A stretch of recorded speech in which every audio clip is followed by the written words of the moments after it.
Hi, I'm Matthew Kennedy and I'm going to demonstrate how to use the FB Professional Fork Wear Gauge.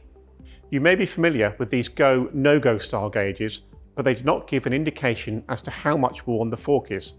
For this reason, we have developed a new style gauge in close collaboration with FB Chain where any wear is recorded in percentage increments. We believe this new gauge is quicker and easier to use, gives straightforward results and removes the need for complex calculations. This gauge is suitable for 35, 40, 45 and 50mm forks. Before each use, you'll need to check the gauge for wear or damage. You'll need to make sure the slide moves freely and the percentage scales are clearly visible. You'll then need to check the gauge for calibration by fully closing the gauge and making sure the pointer is between the red plus and minus zones. The gauge may not be accurate if it falls out of calibration or if it is worn or damaged.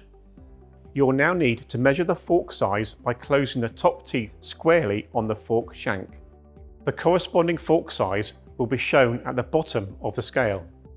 You can now measure both sides of each fork, where you can record the largest amount of wear in percentage increments on the appropriate scale.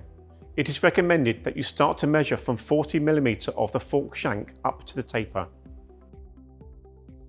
Do not force the gauge closed, as this may give inaccurate readings. Forks must be removed from service once they wear above the 10% limit. However, if the fork is close to that limit, then timescales for replacement must be given based on truck usage and working conditions. Please clean your gauge after every use and place it back in its protective sleeve.